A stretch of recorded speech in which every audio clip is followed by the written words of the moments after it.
अस्सलाम वालेकुम दोस्तों, 2 दिन के बाद व्लॉग अपलोड कर रहा हूँ।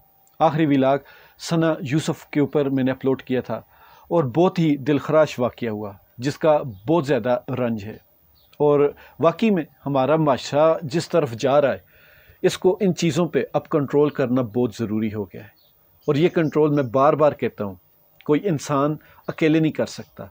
ये हुकूमतों का काम होता है, ये कौमी इदारों का काम होता है। तो आपने आवाज़ उठानी है इन हुकूमतों को, इन कौमी इदारों को जगाने के लिए, ताकि इस मुल्क में अमन और मोहब्बत कायम हो सके। मैं इन्हीं परेशानियों में था और बहुत सारे ऐसे मौज़ूआत इकट्ठे हो गए थे जो कि मुल्क के इस अफरा तफरी से मुतल्लिक थे।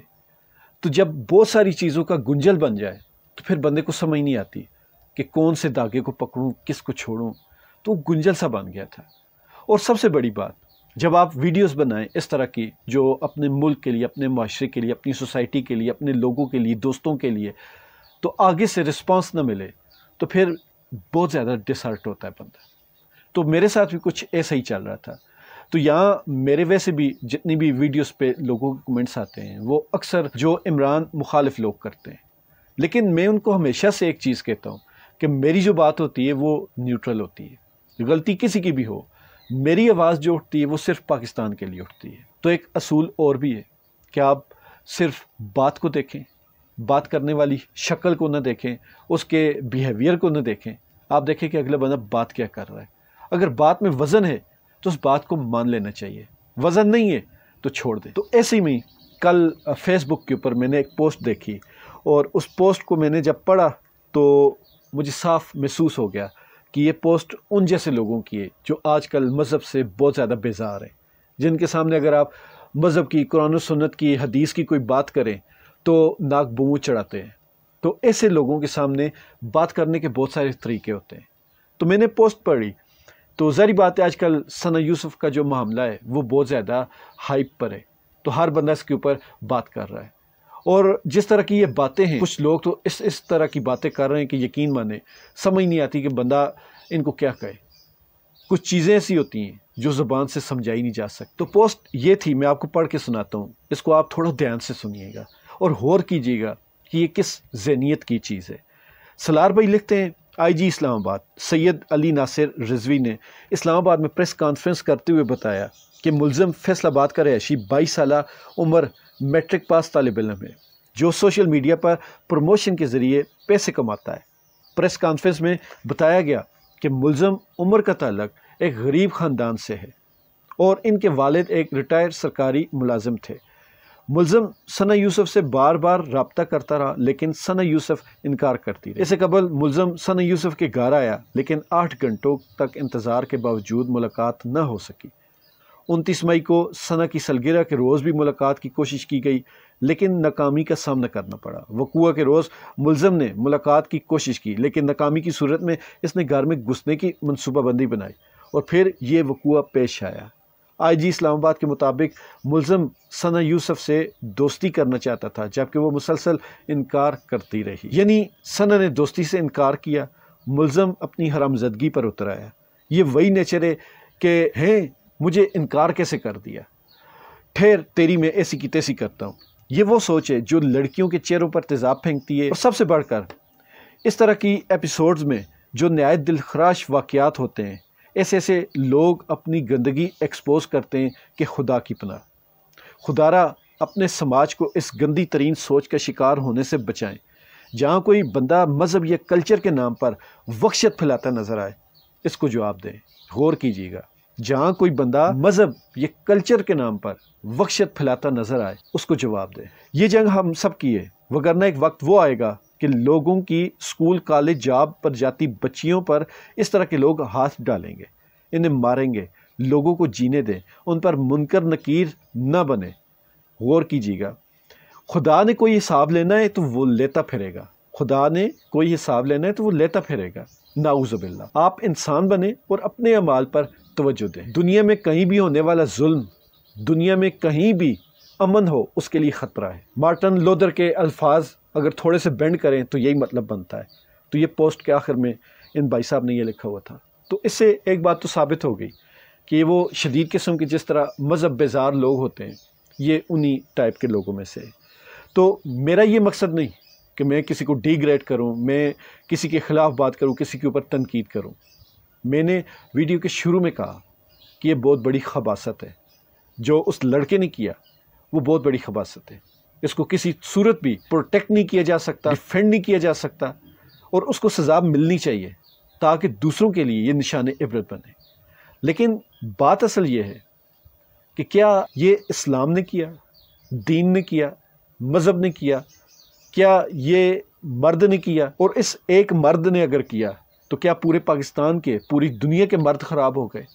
क्या इस माशरे ने किया तो इस माशरे में रहने वाला हर बंदा ख़राब हो गया? हमारा सबसे बड़ा मसला ये है कि हम इनफरादी को छोड़कर इज्तमाइयत की तरफ चले जाते हैं, और जो इनफरादी बंदा होता है 4 दिन के बाद कपड़े झाड़ कर माशरे में फिर से घूम फिर होता है, और यही माशरा उसको दोबारा से कंधों पर उठाता है। लेकिन वो जो पाकिस्तान की, जो इस माशरे की, जो इस्लाम की तजलील हो चुकी होती है, वो वापस नहीं आती। मीनार पाकिस्तान वाला वाक़या याद है ना, आयशा अकरम का?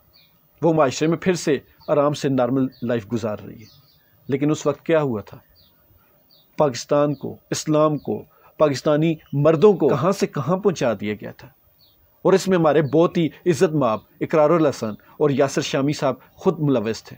अगर वो इस मामले को टैकल न करते तो शायद ये मामला इतने ऊपर के लेवल पर न जाता। लेकिन क्या हुआ?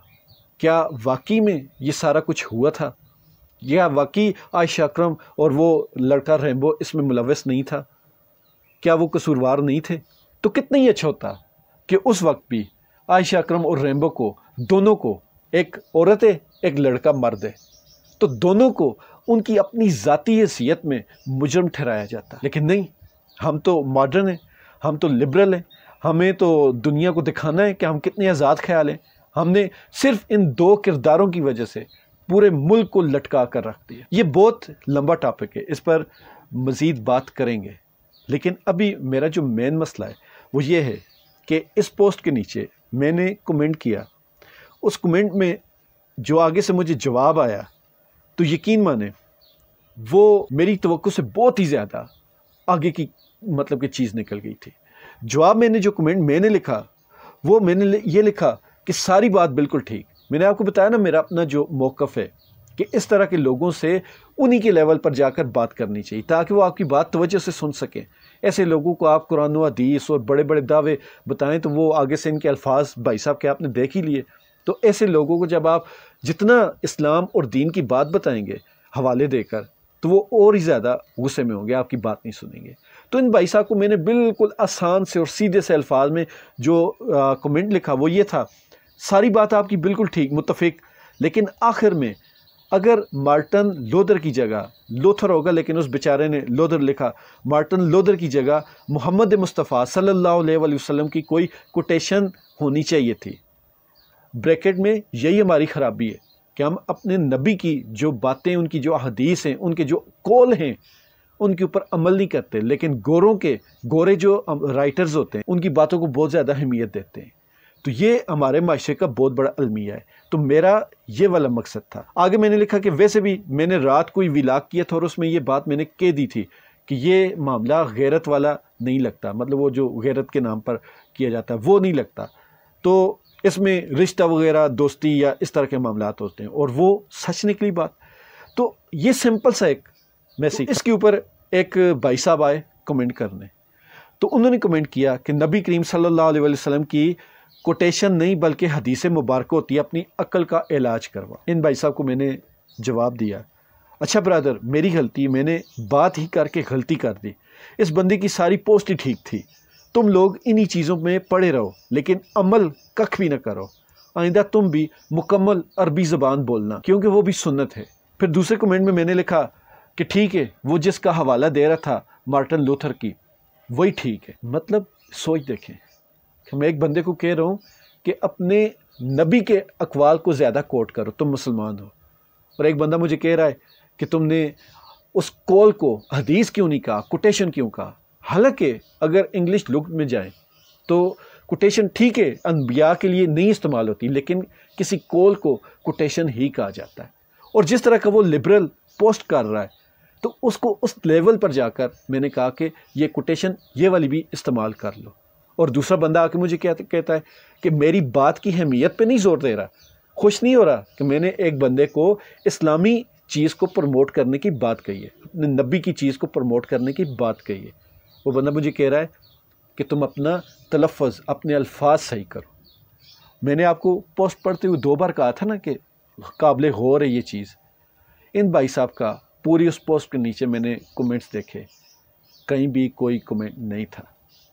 मतलब कि उनको वो जो अल्लाह ताला के बारे में नाउज़ बिल्लाह वो बड़ा मतलब रफ सा, मैं गुस्ताखी नहीं कह सकता क्योंकि कोई भी मुसलमान अल्लाह ताला और नबी करीम सल्लल्लाहु अलैहि वसल्लम की गुस्ताखी नहीं कर सकता। कोई भी मुसलमान हो, ज़ुबान फिसल जाए, कोई जज्बात में कोई ऐसा फ़िक्रा निकल जाए, वो अलग चीज़ है। तो मैं इसको ये एक रफ़ लैंग्वेज कहूँगा। तो जो बंदा अल्लाह ताला के बारे में इस तरह की रफ़ लैंग्वेज इस्तेमाल करता है नाउज़ु बिल्लाह, तो उस बंदे की इस लैंग्वेज के ऊपर उसकी नज़र नहीं पड़ी, लेकिन वो बंदा बाकायदा पोस्ट के नीचे आके कमेंट चेक करता है, कमेंट में उसको मेरा कमेंट नज़र आता है और उस पर वो बड़े धड़ल्ले से कहता है कि तुमने ये कोटेशन क्यों कहा, तुम इसको हदीस मुबारक क्यों नहीं कहा। तो इस चीज़ से आप अंदाज़ा लगा लें हमारी सोच क्या हो चुकी है। हम लोग इसी वजह से इंतशार का, बदसुकूनी का और नफ़रतों का शिकार हो चुके हैं कि हम इल्म से, हम दीन से, दीन के इल्म से बहुत दूर हो चुके हैं। इन भाई साहब की जो पोस्ट थी और इसमें जो तस्करे थे, जो बाकी कमेंट्स थे, उसमें यही था कि जिसने ये जो दुनियावी तालीम है वो हासिल नहीं की, वो इंसान है ही नहीं। इवन के जो मुजरिम पकड़ा गया उसको बड़ा मतलब कि इसको कोटेड किया गया कि वो मैट्रिक पास या मैट्रिक फेल लड़का था। तो भाई साहब, बड़े बड़े डिग्री होल्डर जो होते हैं, क्या डिग्री लेने के बाद वो फरिश्तों की साफ में खड़े हो जाते हैं? मुझे सिर्फ इस एक बात का छोटा सा जवाब दे दें। मतलब कि जो ज़्यादा पढ़ जाए, ऑक्सफोर्ड से पढ़ जाए, तो क्या उनके अंदर इंसानियत, सारी जो इंसानी खराबियाँ हैं वो ख़त्म हो जाती हैं? तो फिर हमारा मुल्क ख़राब क्यों है? यहाँ तो बड़े बड़े औरतों पर पढ़े लिखे लोग बैठे हुए हैं, तो ये मुल्क ख़राब क्यों? थोड़े को ज़्यादा समझें और इन बातों से बराए करम परहेज़ करें और इस माशरे में इंसाफ कायम करें। इंसाफ ये है कि ये एक मुस्लिम माशरा है और इसके ऊपर कोई नहीं चलता तो या तो ऑफिशियल तरीके से कह दे कि मैं मुसलमान नहीं हूँ, या फिर वो इस्लाम को इस तरह अपनी मर्ज़ी से तशरीह करना बंद कर दे। इस्लाम के जो कवानीन हैं वो जितने औरतों के ऊपर फ़र्ज़ हैं उतनी मर्दों के ऊपर भी फ़र्ज़ हैं।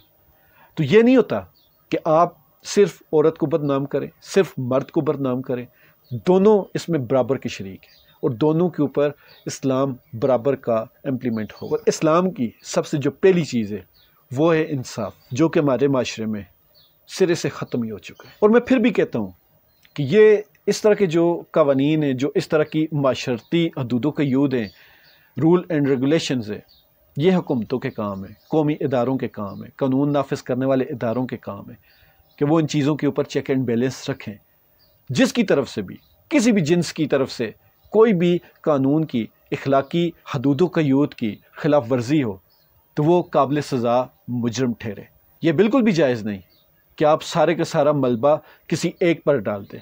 किसी एक मुजरम पर डालें तो मुझे कोई इतराज़ नहीं, लेकिन किसी एक माशरे पर, किसी एक मज़हब पर, किसी एक सोसाइटी के ऊपर, ये चीज़ बहुत गलत है।